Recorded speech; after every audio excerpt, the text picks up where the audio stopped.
मंगलमूर्ती मोरया. वंदू प्रणव गजानन पाय, वंदू प्रणव गजानन पाय, वंदू प्रणव गजानन पाय. आनंदाचा मोदक भक्ता, आनंदाचा मोदक भक्ता.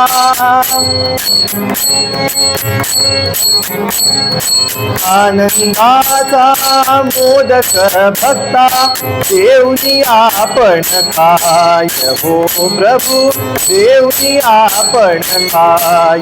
वंदू प्रणव गजानन पाय, वंदू प्रणव गजानन पाय, वंदू.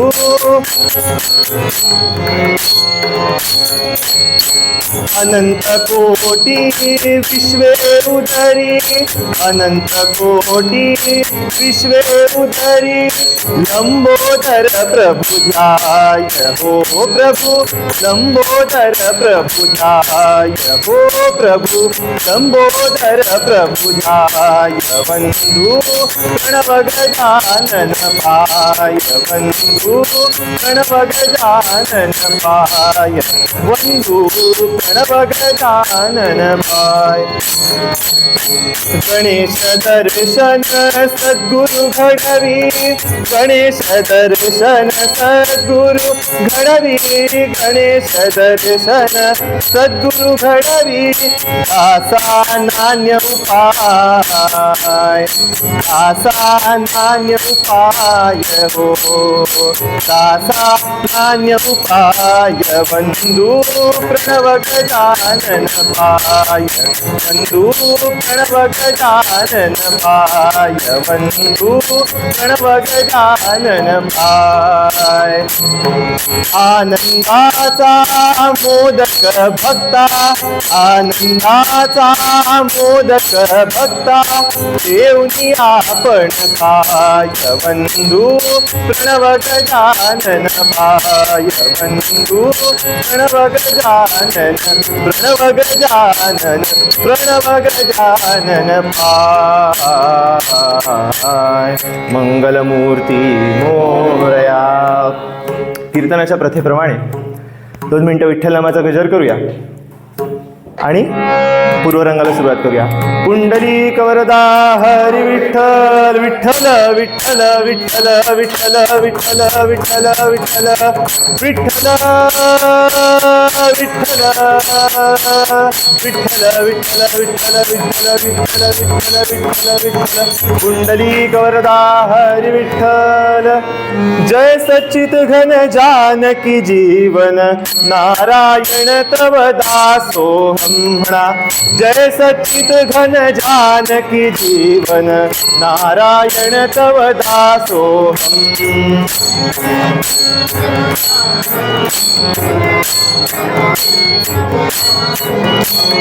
जय सच्चित घन जानकी जीवन, नारायण तव दासोहम.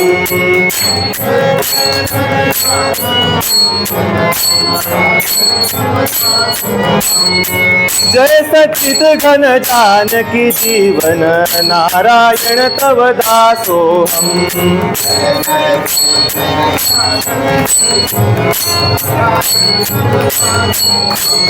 जय सच्चित घन जानकी जीवन, नारायण तव दासोहम.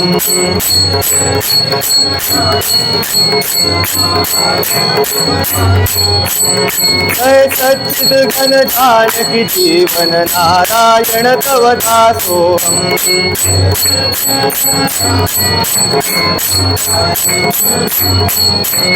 नारायण तव दासोहम, नारायण तव दासोहम, नारायण तव दासोहम. पुंडलिक वरदा हरी विठ्ठल. पार्वतीपते सीताकांत स्वर्ण, मंगलमूर्ती मोरया. मंडळी, समाजामध्ये जे वेगवेगळ्या प्रकारचे घटक आहेत त्यांची वर्गवारी काही कवींनी केली आहे. ती वर्गवारी अशी आहे की म्हणजे एक प्रकार लोकांचा असा असतो, ते सामान्य असतात की त्यांना स्वतःला थोडी तोशिष पडली तरी चालते, पण दुसऱ्याचं बरं व्हावं अशी त्यांची इच्छा असते. पण एका मर्यादेच्या पुढे स्वतःला ते त्रास करून घेत नाहीत. एका मर्यादेपर्यंत स्वतःला होणारा त्रास सहन करून लोकांचं भलं ती माणसं करतात. तो एक प्रकार झाला. दुसरा प्रकार की माझं थोडंफार बरं व्हावं आणि दुसऱ्याचं वाईट व्हावं अशी इच्छा करणारे दुसरे असतात. आणि तिसरा प्रकार म्हणजे असा असतो, तो इतका खालच्या मनोवृत्तीचा प्रकार आहे की माझं वाटेल ते होते, दुसऱ्याचं वाईटच झालं पाहिजे. ह्या अशा प्रकारची लोक समाजात असतात. पण एक प्रकार या सगळ्यांच्या वर कडी करतो आणि तो प्रकार आहे संतांचा. संतांची मनोवृत्ती अशी आहे की माझं वाटेल ते झालं तरी चालेल, पण दुसऱ्याचं चांगलं झालं पाहिजे. आणि ही निस्वार्थीपणाची भावना असल्यामुळे संत हे कोणालाही तितकेच उपकारक असतात. कोणत्याही मनोवृत्तीच्या, कोणत्याही प्रकारच्या, कोणत्याही जातीत जन्माला आलेल्या कुठल्याही माणसाला एक संत हा तितकाच उपकारक असतो. समाजात माणसं जशी वेगवेगळ्या प्रकारची तसे त्यांचे स्वभाव वेगळे, काही वेळेला एकमेकांपेक्षा विरुद्धही. एका घरात एखाद्याला चहा आवडत नाही तर दुसऱ्याला प्रचंड आवडतो. समाजात हे असेल, यात काय नवले. या सगळ्या वेगवेगळ्या स्वभावाच्या माणसांना एक संत कसा उपकारक ठरतो, जसं त्या आरोग्यशास्त्रामध्ये म्हणतात की रुधिराभिसरण आणि श्वासोच्छ्वास हा कुणाला गरजेचा नाहीये, प्रत्येकाला गरजेचा आहे. जन्माला आलेल्या 2 दिवसाच्या बाळापासून ते ज्याला मरायला 2 दिवस बाकी आहेत त्या माणसापर्यंत प्रत्येकाला रुधिराभिसरण आणि श्वासोच्छ्वास हे तितकेच महत्वाचे आहे. तसे हे संत आहेत की समाजातला वाटेल तो घटक आला तरी त्याला ते तेवढेच महत्वाचे आहेत. आणि हे संतांचं उपयोगित्व कसं सिद्ध होतं की प्रत्येक माणसाच्या अधिकारामध्ये जो उपदेश त्याला योग्य आहे तोच ते संत देतात. आपल्याकडे माणसाला जन्माला आल्याचं सर्वोच्च परमध्येय जर काहीचं असेल तर निर्गुण ब्रह्माचा साक्षात्कार करून घेणं हे शास्त्रकारांनी सांगितलंय. आपल्या परंपरेत असा श्लोकच आहे मुळात की म्हणे ब्रह्मदेवाने सृष्टीची रचना केली पण त्याला धन्यता वाटली नाही. ब्रह्मदेवाला वाटलं, त्या श्लोकात असं वर्णन आहे की सृष्ट्वा पुराणी विविधानि जयात्मशक्त्या वृक्षान् सरीसृप पशून् खगदंश मत्स्यान् तैस्तैरतुष्ट हृदयं पुरुषं विधाय ब्रह्मावलोकधिषणं मुदमापदेवः. की सृष्टीची रचना केली, कोण कोण तयार केले? वृक्षान, झाडं तयार केली, सरीसृप सरपटणारे तयार केले, पशून पिलांना दूध पाजणारे तयार केले, खग दंश मत्स्य सगळे तयार केले. पण त्याला धन्यता नाही वाटली. त्याला धन्यता कधी वाटली? त्याला धन्यता वाटली माणसाला निर्माण करून. का बरं? कारण मला ओळखू शकेल असा एकमेव प्राणी जगामध्ये आहे असं त्याचं म्हणणं आहे आणि तो माणूस आहे. विचार करण्याची जी क्षमता माणसाच्या ठिकाणी आहे ती क्वचित प्राण्यांच्या ठिकाणी काही प्रमाणात सापडते, पण माणसा इतकी सबळ क्षमता त्यांच्या ठिकाणी नाहीये. आणि म्हणून माणसाच्या जन्माचं साक्षात्कार हे परमध्येय सांगितलं. मग आता जसे स्वभाव वेगळे तशा प्रत्येकाच्या आवडी वेगळ्या. ज्याला राम आवडेल त्याला कृष्ण आवडेलच असं नाही काही, ज्याला खंडोबा आवडेल त्याला दत्तगुरू आवडतीलच असं नाही काही. पण वाटेल त्या मार्गाने जा, कोणत्याही उपासनेमध्ये जन्म घ्या, कोणतीही उपासना पद्धती स्वीकारा, शेवटी गंतव्य तेच आहे.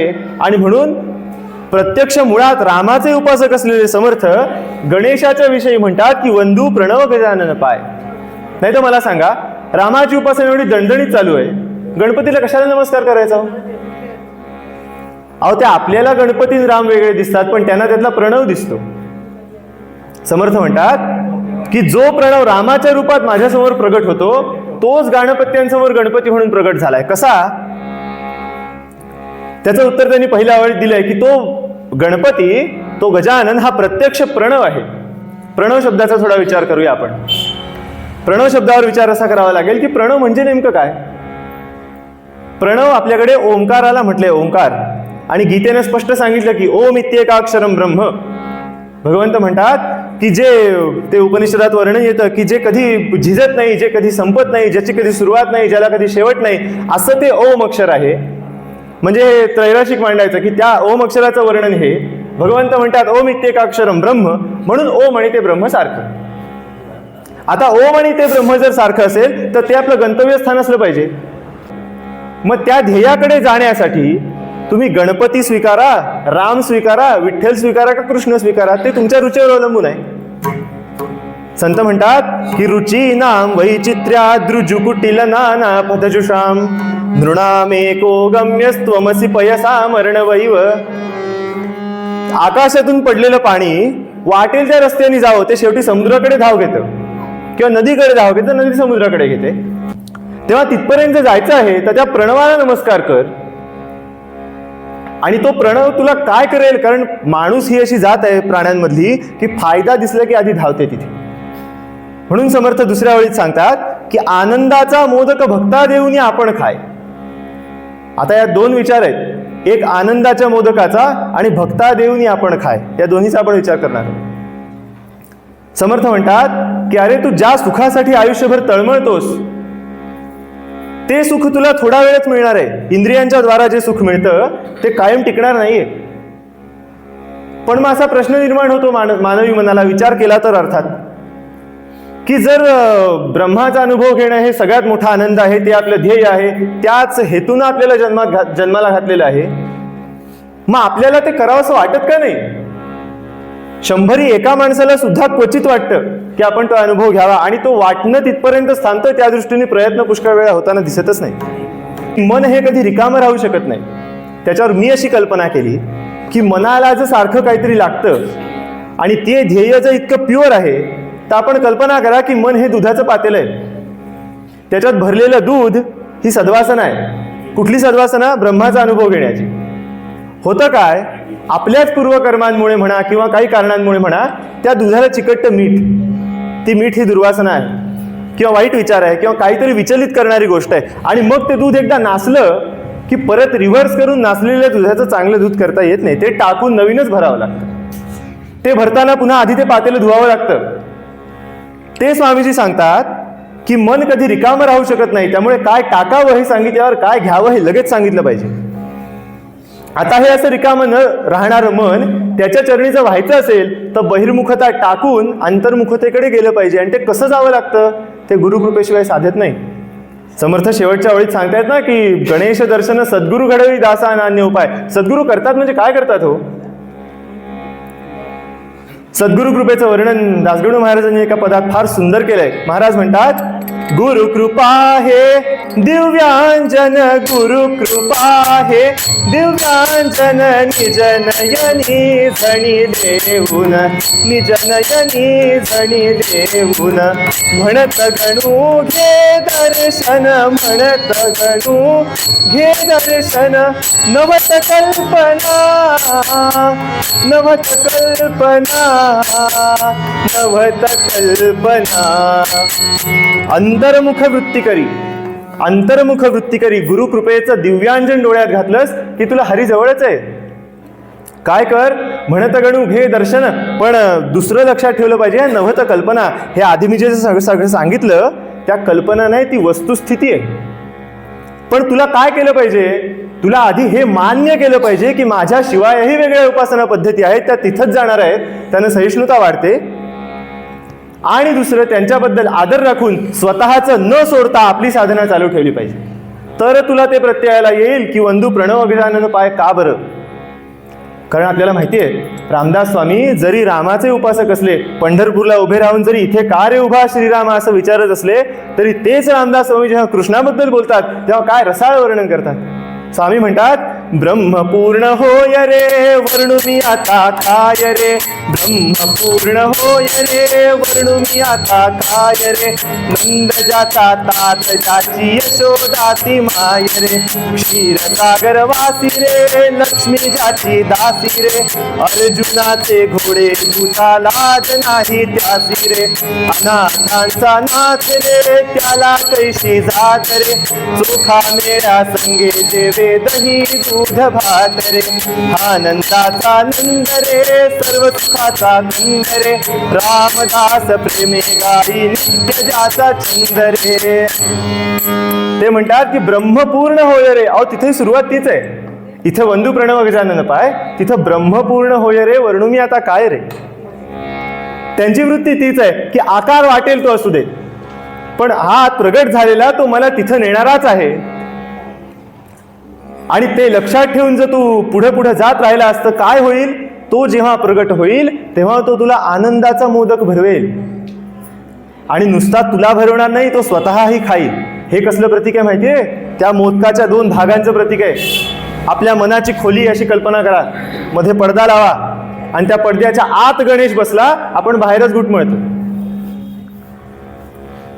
एका कवीने फार सुंदर म्हटलंय की जरा सारुनी मायेचा पट डोकावून पाहे, हृदयाच्या त्या हृदसिंहासनी सीतावल्लभ आहे. तिचं सीतावल्लभ आहे, आपण गणेश म्हणूया, रिद्धिवल्लभ म्हणूया, काय बिघडत नाही. तिथं तो बसला आहे, फक्त तो पाहण्यासाठी तुला मात्र प्रयत्न केले पाहिजे. गुरुकृपेचं दिव्यांजन गुरु डोळ्यात घालतील, पण तो डोळा उघडून समोर तुला बसलं पाहिजे. ते असे आयते घरी येणार नाही जोर तुझी तयारी होत नाही तोवर. हे करायचं कारण आपल्याला असं वाटतं की ह्या ऐकल्यावर मग सगळंच जे आयतं होणार आहे, मग आपण कशाला काही करा. संत एकीकडे सांगतात की गणेश दर्शन सद्गुरू घडवी, दासा नान्य उपाय. दासाला दुसरा उपाय नाही, सद्गुरूला शरण गेलं पाहिजे. मग नुसतं गेलं म्हणजे भागेल का? नाही.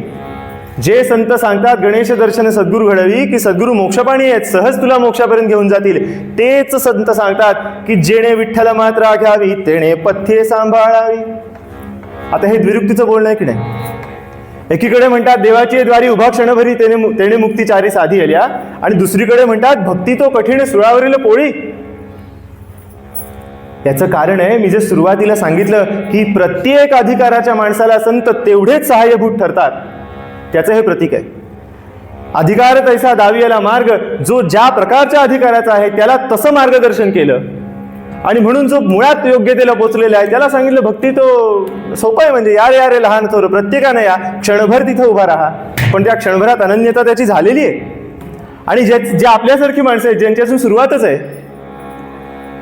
आता माझ्यासारख्याला जर हे सांगितलं तर मी घाबरून जाईन की नाही, की एवढी सगळी भानगड आहे, मग कसं जा तिकडे. म्हणून आपल्यासारख्यांसाठी सांगायची वेळ येते की गणेश दर्शन सद्गुरू घडवी. तुला बाबा काही करावं लागणार नाही, एकदा सद्गुरूंकडे जा, ते तुला सांगतील. आणि ते प्रगट प्रत्यक्ष गणेश झाला की तो काय करेल? तो आनंदाचा मोदक हातात घेऊन बसलेला आहे. जसं आपण म्हणतो की मोक्षपाणी सद्गुरू आहेत, सद्गुरूंच्या हातात मोक्ष खेळतो आणि म्हणून ते झटकन देऊ शकतात, तसा हा आनंदाचा मोदक घेऊन बसलेला असल्यामुळे हा भक्ताला आल्या आल्या प्रगट झाल्या झाल्या तो मोदक आधी भरवतो, स्वतः खातो. असा एक फार गोड प्रसंग घडलाय आपल्याकडे, संतांच्याच चरित्रामधला आहे, म्हणून सांगतो की देव प्रगट होतो आणि देव कसा आपल्याबरोबर भरवून खाऊन जेवून खेळून राहतो. त्या नामदेवांचं आणि देवाचं फार सख्य चालायचं, म्हणे पांडुरंगाचं आणि नामदेवांचं. एकदा दिवाळीच्या फराळाला पांडुरंग स्वतः नामदेवाकडे गेला. त्याचं संतांनी वर्णन केलं. एके दिवशी ऋषिकेशी आला नाम्याच्या गेहासी, आला नाम्याच्या गेहासी, आला नाम्याच्या गेहासी. एके दिवशी ऋषिकेशी आला नाम्याच्या गेहासी, नामा राजा गोणाबाई वसती झाली एका ठाई. प्रेम भातुके भोजन करिता झाला नारायण, झाला नारायण करिता झाला नारायण. प्रेम भातुके भोजन करिता झाला नारायण. गणू म्हणे जनाबाई आस त्याची करी पाही. म्हणे ते नामदेवांच्या घरी सगळे, नामदेवांची आई, नामदेवांची मुलं, नामदेवांची बायको आणि प्रत्यक्ष भगवान पांडुरंग असे एकत्र फराळाला बसले आणि वेगवेगळी ताटं नाही, एकाच ताटामध्ये खातायत. एकाच मोठ्या थाळ्यामध्ये एकीकडे करंजी ठेवली आहे, चकली ठेवली आहे, चिवडा ठेवलाय. आणि ते कसे जेवतायत? कवळ घाली ती एकमेका देवभक्तांच्या कौतुका. पण आपली जनाबाई होती, पाहण्या प्रति जनी देखा दारा माझी तिष्ठली. जनाबाई ही नामदेवांच्या घरची मोलकरीण आहे. तिला घरात जेवायच्या वेळेला त्यांच्या जेवणात प्रवेश नाही. आणि जनाबाईला सहज मनात वाटून गेलं की काय तरी माझं भाग्य हो, देवा मला नामदेवाच्या पोटी दिलं असतं जन्माला, तर आत्ता तिथे तुझ्याबरोबर जेवले नसते. माझ्यासारखी करंटी कोण दुसरी की पांडुरंगाला जेवताना पाहू शकते मी, पण मला त्यातला प्रसाद मिळत नाही. असं म्हणून जनाबाई खिन्न झाली. अहो, ते जनाबाईची मानसिक स्थिती ती नामदेवांच्या आईला काय कळायची. नामदेवाची आई होती ना मुलूक मैदान तोप. नामदेवांची आई तिच्यावर डाफरली, म्हणाली उभी राही न मेले द्वारा, उभी राही न मेले द्वारा, घास लागेल शारंगधरा ग, घास लागेल शारंगधरा. नको बसू सटोकित इथे, नको बसू सटोकित इथे, जाई लठ्ठे बाहेर जरा ग, जाई लठ्ठे बाहेर जरा. नामदेवांची आई दाफरली विचार म्हणे, मेले जणे लाज वाटते का? जेवायला देव बसला त्याच्याकडे अशी टुकत बसतेस? बाहेर चालती होऊन आली आधी, एक करंजी मिळणार नाही तुला यातली, आमचं खाऊन उरलं तर उष्ट देईन. आता जनाबाईंनी चिडणं वास्तविक अपेक्षित होतं. मी काय स्वतःहून आले होते का? तुम्ही घेऊन आलात ना काम करायला घरी. अद्वेष्टा सर्वभूतानां मैत्रः करुण एव च. द्वेष ज्यांच्या ठिकाणी राहूच शकत नाही अशा जनाबाई म्हणतात, फार बरे म्हणून जणी जाऊन निज झोपडी मध्ये निजली. आता जनाबाईला ते ठीक आहे हो, परिती गोष्ट विबुध हो, भीमा तटवासिया नसे रुचली. पांडुरंगाला काही आवडलं नाही. अहो, मुलाला बोललेलं आई कधी सहन करेल का हो? भांडायला जाते तिची धावत, पण पांडुरंग म्हणाला हिच्या नादी लागण्यात काही अर्थ नाही. अहो, देवाला त्या नामदेवाच्या आईची भीड. तिचा लौकिक काय? नामदेवाच्या लहानपणी देव आणि नामदेव खेळायचे आणि हिला घर सारवायचं असायचं. ही दोघांना हाकलायची बाहेर, बाहेर जाऊन खेळा म्हणून. अशी ती गुणाबाई. तिच्यासमोर पांडुरंग काय बोलणार? शेवटी भक्ताची आई आहे. पांडुरंगांनी डोकं चालवलं, म्हणाले काही हरकत नाही. रात्रीचा फराळ झाला आणि नामदेवाच्या घराला वळसा घालून जनाबाईच्या झोपडीमध्ये आले. आता जनाबाईला हे ध्यानीमनीच नाही की देव येईल. जनाबाईचं शरीर दमलेलं दिवसभर काम करून. दिवाळी म्हणून काय तिला सुट्टी नाही काही. जनाबाई आपली झोपलेली, एकीकडे दळण जातं पडलंय, एकीकडे दळणाचं धान्य आणून पडलंय. आणि पांडुरंगाने काय करावं? मंचक गाद्या त्यागुन प्रभू तेथे वाकळीवरी बसला. भगवत भक्त जनीचे चौहाते पायचे पता झाला. आणि त्या पायाला झालेल्या स्पर्शानं जनाबाईला जाग आली. अहो, जन्मापासनं आत्ताचं काय वय, 15, 16, 17 वर्षाचं वय असेल, तोपर्यंत पायाला कोणी तिच्या हात लावलेला नाही. लहानपणी काय आईबापांनी लावला असेल तो, तिला सवयच नाही पायाला हात लावायची कुणी. ती एकदम उठली आणि म्हणाली, देवा अरे काय असं अचानक कसं, आणि पाय काय चेपतोस? देव म्हणाला, जने मला बाकी काही माहित नाही. ती नामदेवाची आई तुला बोलते, मलाही बोलेल म्हणून भीती वाटली. मी तिथं कमी फराळ करून आलो. मला लागली भूक, आता लवकर खायला काढ, काही असलं तर मला जेवायला घाल. जनाबाई पांडुरंगाला सांगते की अरे तुझ्यातलं मला उष्ट खायला मिळावं ही माझी इच्छा होती, मी तुला खायला घालावं अशी नव्हती माझी इच्छा. पांडुरंग म्हणाला, जने तुला काही रीत आहे की नाही? जेवायला जा, येऊन तुझ्याकडे देव मागतो तर त्याला किमान बघते असं तरी म्हण, नाही म्हणून काय सांगतेस? बरं म्हणाली जनाबाई. म्हणाली ठीक आहे, पण पांडुरंगा अरे खरं खरं सांगते प्रामाणिकपणे, मला नाही रे माझ्याकडे चांगलं. मला उष्टी भाकरी मिळाली कालची, मी तुला कशी देऊ? तुझं काय देव सावळ्या मी खाया तरी. इतकं गोड पद आहे. मी दुबळी बटिक नाम्याची जाण श्रीहरी रे, उच्छिष्ट तुला देणे ही गोष्ट ना बरी. तू जगन्नाथ तुझ घालू कशी भाकरी. काय शब्दयोजना आहे महाराजांची. तू जगन्नाथ तुझं घालू कशी भाकरी. अरे जगन्नाथ पुरीला एकावर एक भोगावर भोग जेवतोस आणि तुला मी उष्टी भाकरी घालू. शेवटी जनाबाई काकुळतीला आली. म्हणाली, नको अंत मदीय पाहूस सख्या भगवंता श्रीकांता. मध्यान्ह रात्र उलटून जाई आता अणचित्ता. जा होईल तुझा काकडा राऊळांतरी, आणतील भक्त नैवेद्य नाना परी रे. जनाबाई देवाला समजवते, देवा थोडी कळ सोस रे. आत्ता कुठे मध्यान्ह रात्र होत आली आहे, 12, 12:30 आता आपल्या भाषेत वाचतायत. थोडी कळ सोस. आत्ता 4, 4:15 काकडा होईल तुझा, तिथे लोणी साखर मिळेल ना. देव म्हणतो, जने तुला देवळातली गंमत माहीत नाही पंढरपूरची. 2-2 महिने नंबर लागतात ते प्रसादाचं लोणी साखर कोणी खायचं यासाठी. आधीच ज्याच्यावर नाव घालून माझ्या समोर आणलं ते मला कसं ग जाईल?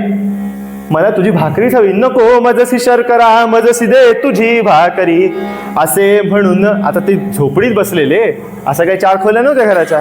असे म्हणून टोपले उघडीते थतो श्रीहरी. बळे धरुनिया जनी तिजसवे प्रभू जेवला. शिळेन परित्यातला कणही मागुती ठेविला. गोपाळ कृष्ण महाराज की जय. असा तो आनंदाचा मोदक भक्ताला देऊन खातो. आणि मग पुन्हा आता जनाबाईवर पाहण्याचा प्रसंग नाही. कवळ घाली ती एकमेका, देवभक्तांच्या कौतुका. आता प्रत्यक्ष अनुभवते जणी. आणि मग म्हणते पांडुरंगा, अरे एवढी वर्ष कच्च्या शिळ्या उष्ट्या भाकऱ्या खाल्ल्या, ह्याची चव कशी रे वेगळी लागते. पांडुरंग म्हणतो, ते तुला सांगून जमायचं नाही. तू तशा भाकऱ्या करायला लागशील आणि लोक तुझ्याकडे रांगा लावतील, कारण ती चव भावाची आहे. पांडुरंग भाकरी खात नाही, ज्या जनीचा भाव खातोय. असा तो गणेश प्रगट झाल्यावर काय करतो. आनंदाचा मोदक भक्ता, आनंदाचा मोदक भक्ता, देऊनी आपण खाय. ओ प्रभू देऊनी आपण खाय. बंधू प्रणव गजानन पाय, बंधू प्रणव गजानन पाय, बंधू पाय. असा तो गणेश आनंदाचा मोदक भक्ताला देऊन खातो. अहो, ती भाकरी करताना सुद्धा जनाबाईला काही कष्ट नाही पडलेले, पण ती जनीची भाकरी आहे म्हणून त्याला किंमत आहे. आणि जसा तो अर्धी भाकरी स्वतः खातो आणि अर्धी भाकरी तिला भरवतो, तसा हा गणेश भरवतो. हा मोदक कसला आहे. आनंदाचा मोदक. तो तयार करायला काही रेसिपी असेल की नाही. तयार करायला रेसिपी अशी आहे, त्याला उकड आहे भावाची. त्या उकडीत जे गरम सणसणचं पाणी घातलंय ते आहे तपाचं. ते परत जे ढवळत राहावं लागतं, मळून काढावं लागतं, ते आहे सातत्य तपातलं. आणि त्याच्यात सारण आहे आनंदाचं. जसं सारण मोदकाला आतल्या बाजूने कुठं सोडून राहत नाही, ते आतून सगळीकडे चिकटलेलं असतं आणि तरच तो मोदक चांगला लागतो, नाही तर नुसती उकड. तसं हा आनंदाचा मोदक आहे, त्याच्यात ते सारण म्हणजे आनंद आहे आणि तो वरचा भाव आहे जो अतिशय कोमल आहे, अत्यंत मऊ आहे. जसा काळ जातो तसा ते कोमलता उणावत नाही, तो कठोर होत नाही, तो दृढ होत जातो. उकडीचं घट्ट होणं ही कठीणता नाही, ते दृढावणं आहे. असा मोदक घेऊन तो बसला, तो भक्ताला देतो. पण हे सगळं करायला अहो साधे शिक्षण घ्यायचं असेल तर शिक्षक लागतो. ज्याला ज्याच्यातलं येतं त्याच्याकडेच ते शिकायला जावं लागतं. टोपली वळायला शिकायचं तर डॉक्टरकडे जाऊन चालेल, बुरडाकडे गेलं पाहिजे. फार्मसिस्टला जाऊन सांगायचं मला शिकवा म्हणून शाळेतले विषय, नाही जमत त्याला. तेव्हा असं हे सगळ्या विद्येचं प्रदान, हे सगळं करायला लावणारे, हे सगळं करण्याची क्षमता आपल्या ठिकाणी देणारे सद्गुरू आहेत. आपण ते पाहिलं. आपण हेही पाहिलं की नुसते सद्गुरू काही करू शकत नाहीत, आपले प्रयत्न लागतात. त्याला योग वासिष्ठात एक सुंदर श्लोक आहे. योग वासिष्ठ म्हणतं की गुरुश्चेत उद्धरत्यज्ञम केवलम साधुबोधितम उष्ट्रम दांतम बलिवदम सकस्मान उद्धरत्यसौ. ते म्हणाले, गुरुला जर नुसत्या गुरुला तेवढं सामर्थ्य असतं शिष्याच्या योग्यतेशिवाय, किंवा शिष्याने प्रयत्न न करता नुसता गुरु जर त्याला उद्धरता, तर म्हणाले राज्यातले घोडे बैल उंट का उद्धरले नाहीत. अरे नुसता गुरु असून चालत नाही. लायकी गुरुची मोजायची नसते, शिष्याची मोजायची असते. पण हे सगळं ऐकून सामान्य माणसं घाबरू नयेत, त्या मार्गाकडे पाठ फिरवू नयेत, म्हणून ते सोपं वाटावं. लहानपणी आई सांगते ना, शाळेत जा, का आई करू नको, डबा खान परत ये. पण ग्रॅज्युएशनला जा आई तेच सांगायला लागली तर कसं चालेल. तेव्हा हा सामान्यानं उपदेश सद्गुरू करतायत, समर्थ करतायत की गणेश दर्शन सद्गुरू घडवी दासा नान्य उपाय. अहो, गुरूंबद्दल बोलताना हेच समर्थ दासबोधात म्हणतात की मी कसं वर्णन करू, मला नाही वर्णन करता येत सद्गुरूंचं. असं रामदास स्वामी म्हणतात. त्यांची महती केवढी असेल. शंकराचार्यांनी एका ठिकाणी असं म्हटलंय की दृष्टांतो नैव दृष्टः त्रिभुवन जठरे सद्गुरोर्ज्ञानदातुः स्पर्शश्चेत् तत्र कल्प्यः सनयति यदहो स्वर्णतामश्मसारं न स्पर्शत्वं तथापि श्रितचरणयुगे सद्गुरु स्वीय शिष्ये स्वीयं साम्यं विधत्ते जयति भवति निरुपमस्तेन वालौकिकोऽपि. की सद्गुरूंना उपमा देऊ कसली. शंकराचार्यांसारख्या प्रज्ञावान पुरुषाला त्रिभुवन जठरामध्ये सद्गुरूंसाठी उपमा सापडत नाही, असे सद्गुरू किती मोठे असतील. आणि म्हणून त्यांना माणसांनी शरण जावं. म्हणून समर्थ म्हणतात की गणेश दर्शन सद्गुरू घडवी दासा नान्य उपाय वंदू प्रणव गजानन पाय. कारण शिष्याची तयारी झाली की सद्गुरू चालत येतात. प्रश्न आपल्या तयारीचा आहे. इंग्लिशमध्ये असं म्हणतात की master will appear when the disciple is ready. वेणाबाईंची तयारी पूर्ण होत आली होती, समर्थ चालत भिक्षेला घरी आले. प्रश्न आपल्या तयारीचा आहे, ती अखंड चालू राहावी. म्हणून समर्थ सांगतात वंदू प्रणव गजानन पाय, वंदू प्रणव गजानन पाय, वंदू प्रणव गजानन पाय. आनंदाचा मोदक भक्ता, आनंदाचा मोदक भक्ता, देऊनी आपण पाय, वंदू प्रणव गजानन पाय.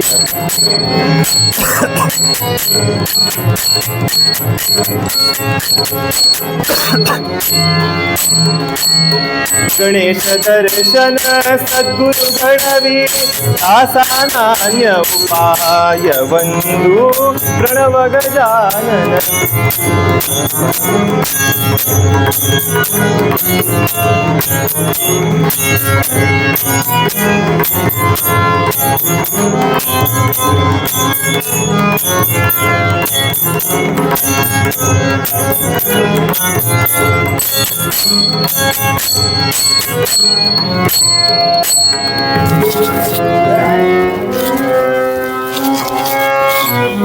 कथेप्रमाणे पूर्वरंगातलं भजन म्हणूया. रहम नजर करना, रहम नजर करना रे साई, रहम नजर करना.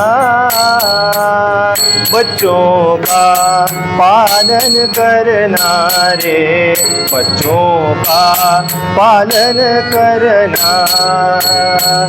मैं अंधा हूँ बंदा आपका, मैं अंधा हूँ बंदा आपका, मुझसे प्रभु दिखलाना. साई मुझसे प्रभु दिखलाना रे साई, रहम नजर करना. बच्चों का पालन करना रे, बच्चों का पालन करना. दास गणु कहे अब क्या बोलूं, दास गणु कहे अब क्या बोलूं, थक गई मेरी रसना. साई थक गई मेरी रसना, तेरे साई रहम नजर करना. बच्चों का पालन करना रे, बच्चों का पालन करना. पुंडलिक वरदा हरी विठ्ठल. हा मंगलमूर्ती विघ्नहरा, दुरित नाशना कृपा करा.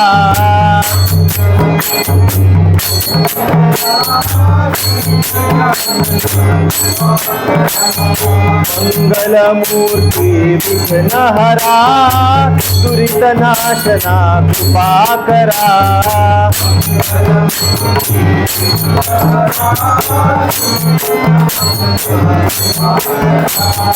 दुरित नाशना कृपा करा, दुरित नाशना कृपा करा.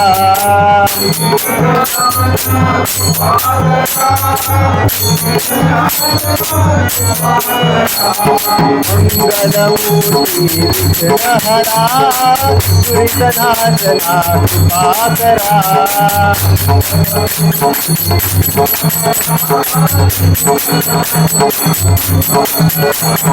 मंगलमूर्ती विघ्नहरा, दुरित नाशना कृपा करा.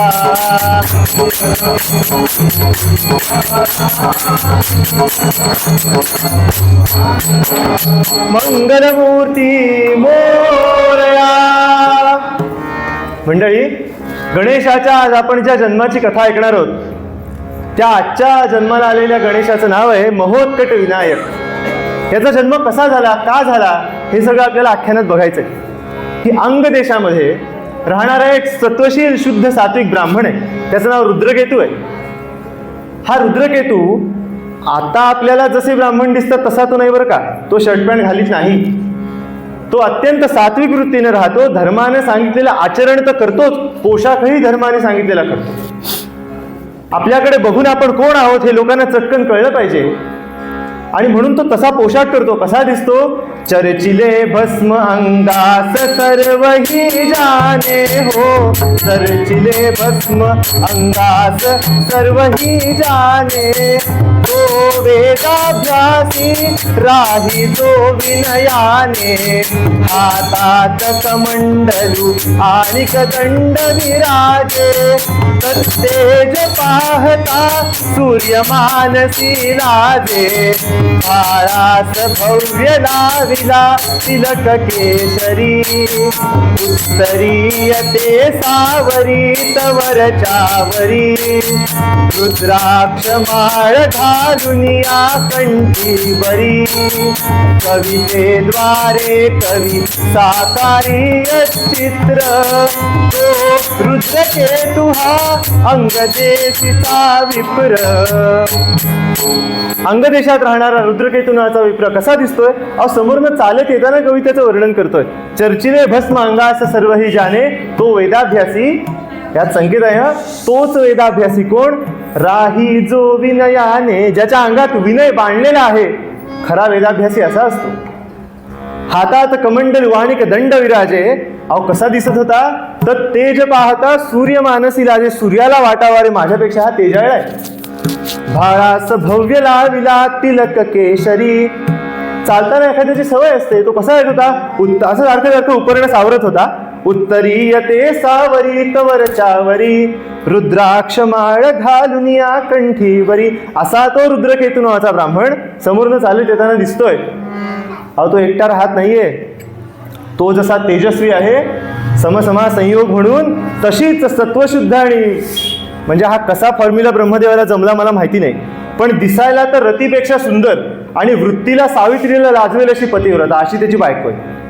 तिचं नाव काय? शारदा नावाची त्याची बायको आहे. आणि नुसता संसार दोघांचा चालू नाही, त्या संसाराच्या वेलीवर 2 फुलं उमलली आहेत.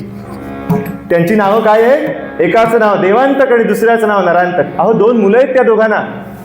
अशी नक्षत्रासारखी दिसायला मुलं आहेत. आणि त्यांची कीर्ती सर्वदूर पसरली आहे की त्या रुद्रकेतू आणि शारदेला मुलं झाली आहेत. प्रत्येकाने जाऊन बघून या, त्यांना पाहावं. त्यांच्याकडे पाहिलं की दुसरं काही पाहू नये असं वाटतं, इतकी ती सुंदर आहेत, चांगली आहेत. आणि म्हणून त्यांना दोघांना पाहायला सगळीकडून माणसं येत आहेत.